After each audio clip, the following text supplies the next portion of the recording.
Hello everyone, जय हिंद। आप सभी का स्वागत है मेरे इस यूट्यूब चैनल पे। आज इस वीडियो में मैं एडुटेरिया 7500 प्लस वस्तुनिष्ठ समान अध्ययन का सेट नंबर 24 का डिस्कशन करने वाला हूं। इससे पिछले के वीडियो में मैंने 1 से 18 तक का सेट डिस्कस करा दिया है। अगर आप सबने उस वीडियो को नहीं देखा है तो प्लीज़ उस वीडियो को देख लीजिए। फ्रेंड्स, अगर आप मेरे चैनल पर नए हैं और मेरा ये वीडियो पहली बार देख रहे हैं तो प्लीज़ मेरे चैनल को सब्सक्राइब कर दीजिए और वीडियो पसंद आए तो लाइक भी कर दीजिए। तो चलिए स्टार्ट करते हैं। Practice set number 24। पहला क्वेश्चन है, कोपेनहेगन संग्रहालय की सामग्री से पाषाण कांस्य एवं लौह युग की त्रियुगीन विभाजन किसने किया था? कोपेनहेगन संग्रहालय की सामग्री से पाषाण कांस्य एवं लौह युग की त्रियुगीय विभाजन किसने किया था? तो इसका राइट ऑप्शन हो जाएगा फ्रेंड ऑप्शन ए, थॉमसन ने विभाजन किया था इसका। थॉमसन ने राइट ऑप्शन हो जाएगा ऑप्शन ए, थॉमसन। नेक्स्ट देखेंगे, निम्नलिखित में से प्रथम भारतीय शासक कौन था जिसने अरब सागर में भारतीय नौसेना की सर्वोच्चता स्थापित की थी? कौन सा प्रथम भारतीय शासक था जिसने अरब सागर में भारतीय नौसेना की सर्वोच्चता स्थापित की थी? तो इसका राइट ऑप्शन हो जाएगा ऑप्शन ए, राजराज प्रथम। राजराज प्रथम जो इसने अरब सागर में भारतीय नौसेना की सर्वोच्चता स्थापित की थी। फ्रेंड, राजराज प्रथम जो थे वो चोल वंश के शासक थे। चोल वंश के शासक थे राजराज प्रथम, ठीक है। और इन्होंने सबसे पहले अरब सागर में भारतीय नौसेना की सर्वोच्चता स्थापित की थी। तो राइट ऑप्शन ए हो जाएगा। फिर है, प्राचीन भारत में रेशम बुनकरों की एक श्रेणी थी, इसकी जानकारी किस अभिलेख से होती है? रेशम बुनकरों की जानकारी किस अभिलेख से होती है? तो इसका राइट ऑप्शन हो जाएगा ऑप्शन बी, मंदसौर अभिलेख। मंदसौर अभिलेख से जानकारी मिलती है। प्राचीन भारत में रेशम बुनकरों की एक श्रेणी की जानकारी मंदसौर अभिलेख से मिलती है। फ्रेंड, मंदसौर अभिलेख जो है ये मालवा नरेश यशोवर्मन से संबंधित है। मालवा नरेश यशोवर्मन, मंदसौर अभिलेख मालवा नरेश यशोवर्मन।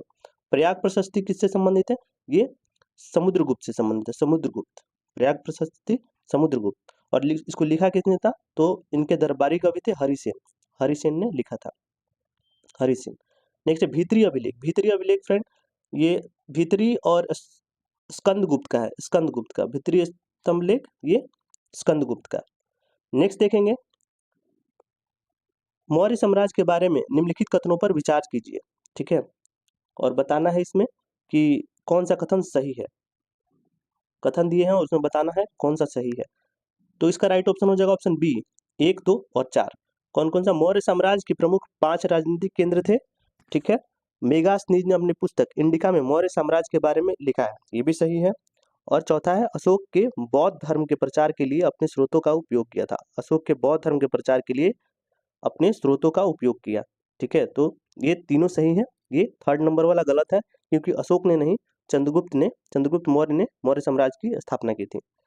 नेक्स्ट देखेंगे, नेक्स्ट है, निम्नलिखित में से किस सूफी संप्रदाय का प्रसार मुख्यतः सिंध, मुल्तान और पंजाब तक सीमित था? किस सूफी संप्रदाय का प्रसार मुख्यतः सिंध, मुल्तान और पंजाब तक ही सीमित था? तो राइट ऑप्शन सी हो जाएगा, सुहरावर्दी। सुहरावर्दी हो जाएगा राइट ऑप्शन सी।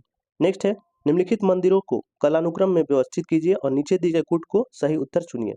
तो इसका बताना है कि कौन सा कब निर्माण हुआ था, किस काल का है।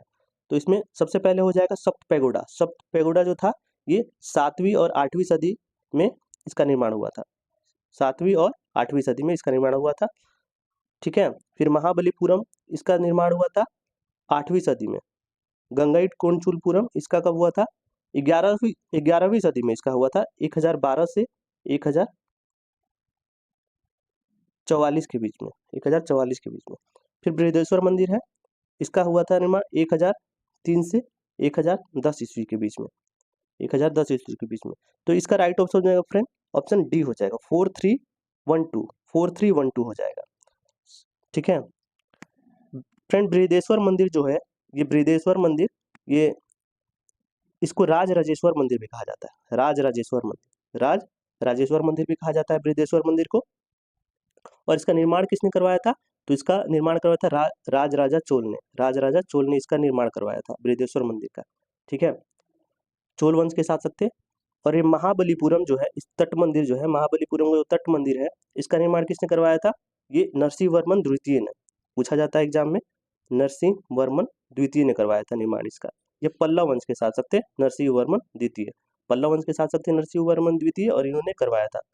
गंगईकोंड चोलपुरम का निर्माण किसने करवाया था? तो ये राजेंद्र चोल ने करवाया था, राजेंद्र चोल ने इसका निर्माण करवाया था, राजेंद्र चोल ने। ठीक है। और सत पैगोडा जो है, इसको सत पैगोडा को ये महाबलीपुरम का रथ मंदिर भी कहा जाता है, इसे रथ मंदिर भी कहा जाता है सत पैगोडा को। और इसका निर्माण किसने करवाया था? तो नरसिंह वर्मन प्रथम ने करवाया था, और परमेश्वर वर्मन ने करवाया था, और नरसिंह वर्मन द्वितीय। तो 7वीं से 8वीं सदी के बीच में था, तो इन तीनों के काल में इसका निर्माण हुआ था। तो इसका राइट ऑप्शन हो जाएगा फ्रेंड डी हो जाएगा राइट ऑप्शन। नेक्स्ट देखेंगे, निम्नलिखित युग्मों में कौन सही सुमेलित नहीं है? कौन सा बताना है जो सही सुमेलित नहीं है? ठीक है। अदीना मस्जिद ये मांडू में नहीं है, पहला ही गलत है, इसमें राइट ऑप्शन हो जाएगा ये सुमेलित नहीं है, क्योंकि अदीना मस्जिद जो है ये पश्चिम बंगाल में है, पश्चिम बंगाल में। अदीना मस्जिद का है, ये पश्चिम बंगाल में है, मालदा जिले में, पश्चिम बंगाल के मालदा जिले में है अदीना मस्जिद। लाल दरवाजा जौनपुर मस्जिद सही है। दाखिल दरवाजा ये बंगाल में है, और 3 दरवाजा अहमदाबाद में है। तो इसका राइट ऑप्शन हो जाएगा ऑप्शन ए हो जाएगा, ये सुमेलित नहीं है। नेक्स्ट देखेंगे, मध्यकाल में मंदिर निर्माण में द्रविड़ शैली किस क्षेत्र में अपनाई गई थी? मध्यकाल में जो है मंदिर निर्माण में द्रविड़ शैली किस क्षेत्र में अपनाई गई थी? तो 8 का राइट ऑप्शन ए हो जाएगा, कृष्णा एवं कावेरी नदियों के बीच। नेक्स्ट है, सुरक्षा के लिए मराठों के राजस्व के दावों को किस नाम से जाना जाता था? सुरक्षा के लिए मराठों के राजस्व के दावों को किस नाम से जाना जाता है? तो इसका राइट ऑप्शन हो जाएगा ऑप्शन बी, चौथ और सरदेशमुखी जो है ये मराठों के द्वारा लिए जाने वाले कर थे। नेक्स्ट देखेंगे, क्रिप्स मिशन एवं लॉर्ड बेवेल दोनों से वार्ता करने वाले कांग्रेसी अध्यक्ष कौन था? कौन सा वो कांग्रेसी अध्यक्ष थे जो क्रिप्स मिशन और लॉर्ड बेवेल दोनों से वार्ता करने वाले कांग्रेसी अध्यक्ष थे? तो इसका राइट ऑप्शन हो जाएगा ऑप्शन बी, अबुल कलाम आजाद। ये अबुल कलाम 1940 से लेके 1945 तक ये कांग्रेस के अध्यक्ष रहे थे। नेक्स्ट देखेंगे, भारतीय स्वतंत्रता संग्राम के दौरान ब्रिटिश सरकार द्वारा ऑपरेशन जीरो आवर कब चलाया गया था? ऑपरेशन जीरो आवर कब चलाया गया था? तो ये भारत छोड़ो आंदोलन के समय चलाया गया था, राइट ऑप्शन ए हो जाएगा ऑपरेशन जीरो आवर। नेक्स्ट देखेंगे, 1917 में घटित रूसी क्रांति के प्रमुख रूप से कौन सा विचार निकालकर संपूर्ण विश्व में फैले? 1917 में घटित रूसी क्रांति से प्रमुख रूप से कौन सा विचार निकलकर संपूर्ण विश्व में फैले? तो इसका राइट ऑप्शन हो जाएगा ऑप्शन सी, समाजवाद का विचार। ये समाजवाद का विचार जो है ये रूसी क्रांति से उत्पत्ति हुई इसकी, और ये निकलकर संपूर्ण विश्व में फैल गया समाजवाद का विचार। नेक्स्ट है, 1878 ईस्वी में साधारण ब्रह्म समाज की स्थापना किसके द्वारा की गई थी? 1878 में साधारण ब्रह्म समाज की स्थापना किसके द्वारा की गई थी? तो ये की गई थी आनंद मोहन बोस के द्वारा। आनंद मोहन बोस के द्वारा साधारण ब्रह्म समाज की स्थापना की गई थी। फ्रेंड, जो ब्रह्म समाज है इसकी स्थापना की गई थी 1828 ईस्वी में, किसके द्वारा? राजा राम मोहन राय के द्वारा। नेक्स्ट देखेंगे, बीजी वर्गीय समिति 1977 में किससे संबंधित है? बीजी वर्गीय समिति जो है 1977 में किससे संबंधित है? तो ये राइट ऑप्शन हो जाएगा ऑप्शन सी, प्रसार भारती अधिनियम से। बीजी वर्गीय समिति प्रसार भारती अधिनियम से संबंधित है। नेक्स्ट हो जाएगा, यदि उपराष्ट्रपति राष्ट्रपति के रूप में कार्य कर रहा हो और राज्यसभा में उपसभापति का पद रिक्त हो तो राज्यसभा की बैठकों की अध्यक्षता कौन करेगा? तो इसका राइट ऑप्शन हो जाएगा ऑप्शन सी, उपसभापति का निर्वाचन राज्यसभा करेगी, राइट ऑप्शन सी हो जाएगा। नेक्स्ट देखेंगे, निम्नलिखित में से कौन सी 1992 के 73वें संशोधन अधिनियम की विशेषता नहीं है? कौन सा जो है 1992 के 73वें संविधान संशोधन की विशेषता नहीं है? तो इसका राइट ऑप्शन हो जाएगा ऑप्शन सी, यह सहभागी लोकतंत्र को प्रातिनिधिक लोकतंत्र में परिवर्तित करता है, ये विशेषता नहीं है। कौन कौन सी विशेषता है देखेंगे, इस अधिनियम ने भारतीय संविधान में 11वीं अनुसूची के अतिरिक्त एक नया भाग 9 सम्मिलित किया, सही है। इस अधिनियम ने भारतीय संविधान के अनुच्छेद 40 को व्यवहारिक रूप प्रदान किया, ये भी सही है। और इस अधिनियम ने अधिनियमित होने के पश्चात पंचायतों का गठन राज्य सरकार की इच्छा पर निर्भर नहीं है, ये भी सही है। नेक्स्ट देखेंगे, 1919 के अधिनियम के संबंध में कौन असत्य कथन है? कौन सा असत्य कथन है? तो इसमें राइट ऑप्शन हो जाएगा ऑप्शन डी हो जाएगा, संयुक्त लोक सेवा आयोग की स्थापना ये 1919 के अधिनियम से संबंधित ना होकर ये 1935 के अधिनियम से संयुक्त लोक सेवा आयोग की स्थापना की गई थी। तो इसका राइट ऑप्शन हो जाएगा ऑप्शन डी। राज्य बजट केंद्रीय बजट से पृथक ये 1919 के अधिनियम से था। प्रांतीय विषयों को का 2 भागों में विभाजन ये भी था, और प्रथम बार प्रत्यक्ष निर्वाचन की शुरुआत ये भी था 1919 के अधिनियम से। तो इसका राइट ऑप्शन हो जाएगा ऑप्शन डी। नेक्स्ट देखेंगे सही सुमेलित नहीं है, कौन सा जो है इसमें सही सुमेलित नहीं है बताना है। तो इसका राइट ऑप्शन हो जाएगा ऑप्शन सी हो जाएगा, भाषाई प्रांत आयोग उषा नाथ सेन न होके ये एसके धर, भाषाई प्रांत आयोग के अध्यक्ष कौन थे, एसके धर। ठीक है, सदन समिति के थे बी पट्टाभी सीतारमैया, व्यापार समिति के आदेश के एम मुंशी, नागरिकता पर तदर्श समिति ये एस वरदाचारी थे। तो इसका राइट ऑप्शन हो जाएगा ऑप्शन सी। नेक्स्ट देखेंगे प्रतिष्ठा एवं सुनवाई का अधिकार किस अनुच्छेद के तहत लोगों को मिलता है। प्रतिष्ठा एवं सुनवाई का अधिकार किस क्षेत्र के अनुच्छेद के तहत लोगों को मिलता है, तो इसका राइट ऑप्शन हो जाएगा ऑप्शन 21, ऑप्शन 21 के तहत मिलता है। अनुच्छेद 19 किससे संबंधित है, ये वाक और अभिव्यक्ति की स्वतंत्रता से संबंधित है। ठीक है, अनुच्छेद 15 क्या कहता है, ये जाति धर्म लिंग के आधार पर किसी व्यक्ति से कोई भेदभाव नहीं किया जाएगा, ये अनुच्छेद 15 कहता है। और अनुच्छेद 17 क्या कहता है, ये अस्पृश्यता का अंत, ये बताता है अस्पृश्यता के अंत के बारे में उल्लेख करता है आर्टिकल 17।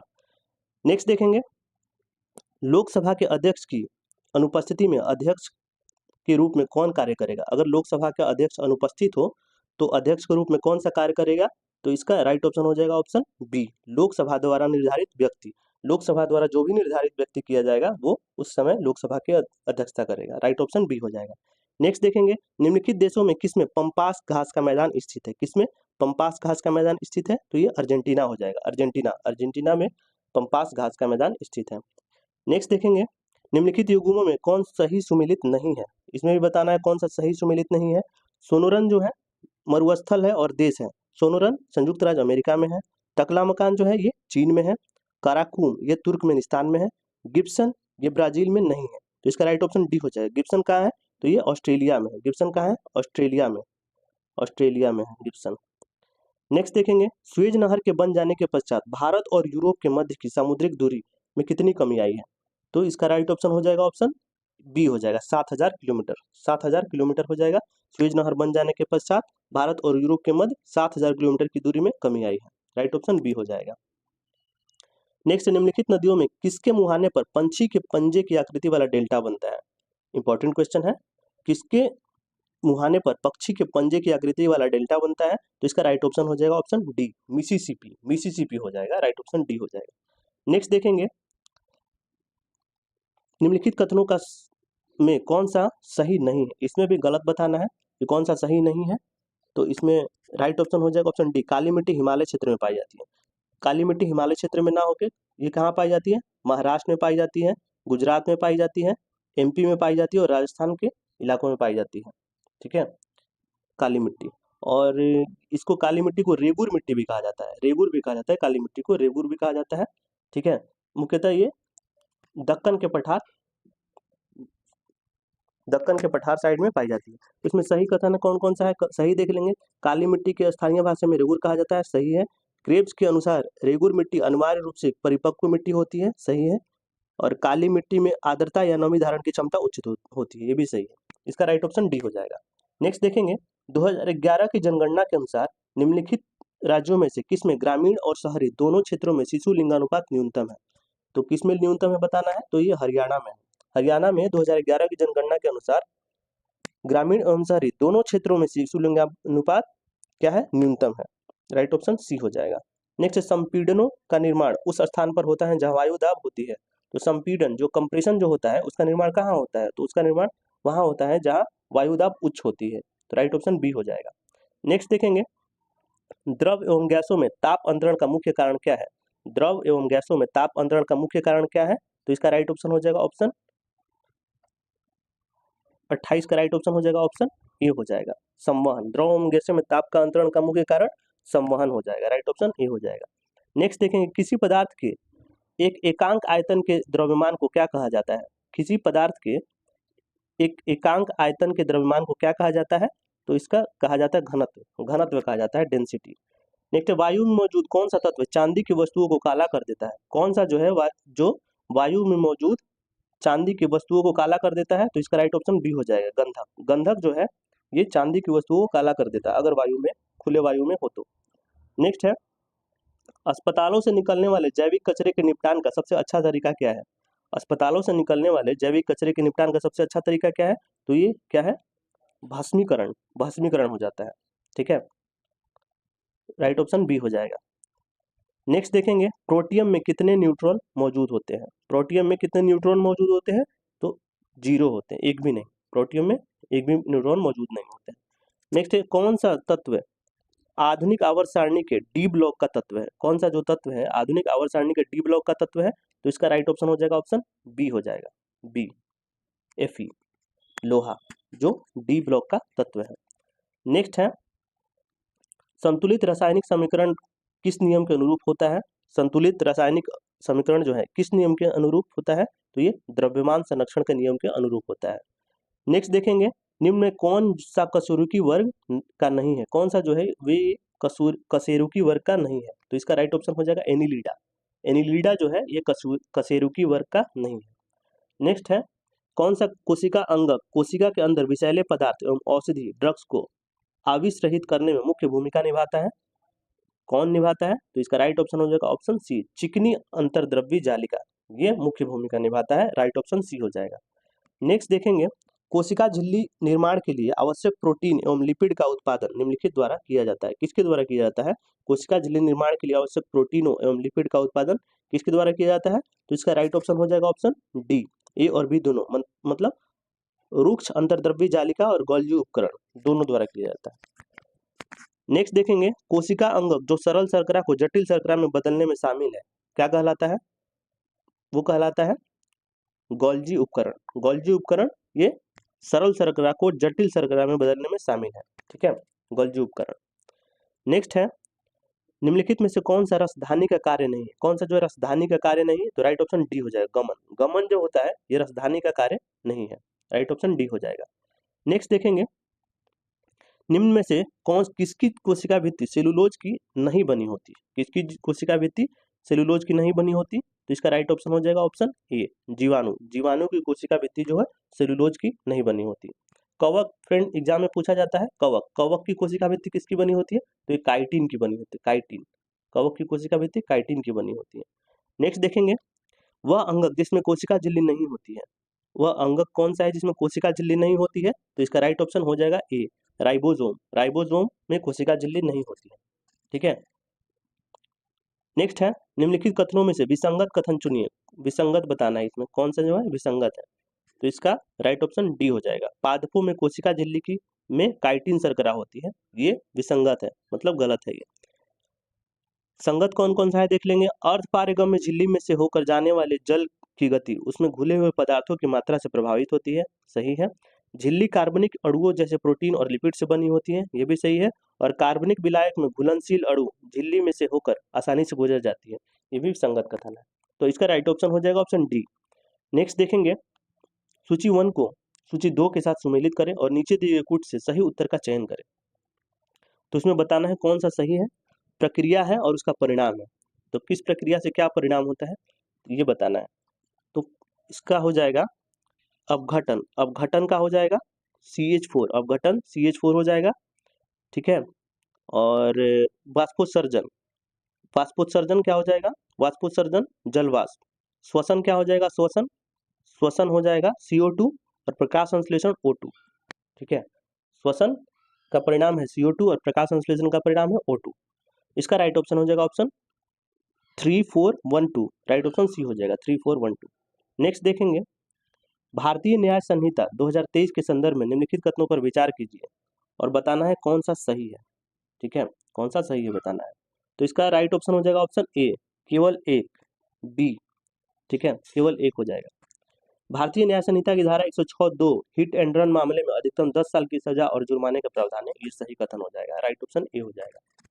नेक्स्ट देखेंगे a long walk to freedom पुस्तक के लेखक कौन है। इंपॉर्टेंट क्वेश्चन मार्क कर लीजिएगा, a long walk to freedom पुस्तक के लेखक कौन है, तो ये है राइट ऑप्शन हो जाएगा इसका option A, Nelson Mandela. Nelson Mandela जो है a long walk to freedom के लेखक हैं। नेक्स्ट है किस निम्नलिखित में से किस झील को श्रीनगर के आभूषण के नाम से जाना जाता है, तो इसका राइट ऑप्शन हो जाएगा फ्रेंड डल झील। डल झील को श्रीनगर के आभूषण के नाम से जाना जाता है, राइट ऑप्शन बी हो जाएगा। नेक्स्ट है राष्ट्रीय मानव संग्रहालय कहाँ पर स्थित है। राष्ट्रीय मानव संग्रहालय जो है ये कहाँ पे स्थित है, तो ये भोपाल में स्थित है, भोपाल में। नेक्स्ट है भारतीय पुनर्जागरण के मुख्यतः कौन प्रभावित हुए थे। भारतीय पुनर्जागरण से मुख्यतः कौन प्रभावित हुए थे, तो इसका राइट ऑप्शन हो जाएगा ऑप्शन डी, नगरीय मध्यम वर्ग के लोग ज्यादा प्रभावित हुए थे। नेक्स्ट देखेंगे, राष्ट्रीय हॉर्टिकल्चर मिशन किस पंचवर्षीय योजना में आरंभ किया गया था। जो हॉर्टिकल्चर मिशन था, बागवानी मिशन, ये किस पंचवर्षीय योजना में आरंभ किया गया था, तो इसका राइट ऑप्शन हो जाएगा ऑप्शन बी, 10वीं पंचवर्षीय योजना के तहत। 10वीं पंचवर्षीय योजना के तहत ये राष्ट्रीय हॉर्टिकल्चर मिशन ये किया गया था, आरंभ किया गया था।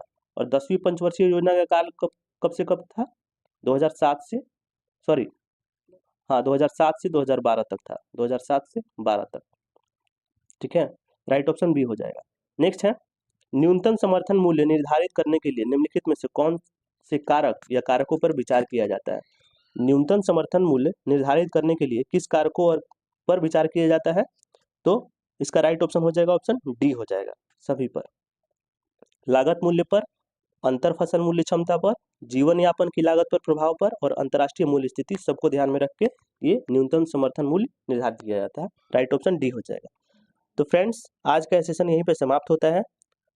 आप सबों को अगर वीडियो पसंद आए तो प्लीज़ वीडियो को लाइक कर दीजिए और चैनल को भी सब्सक्राइब कर दीजिए और एक बार अपने स्टडी ग्रुप में भी शेयर कर दीजिए। धन्यवाद।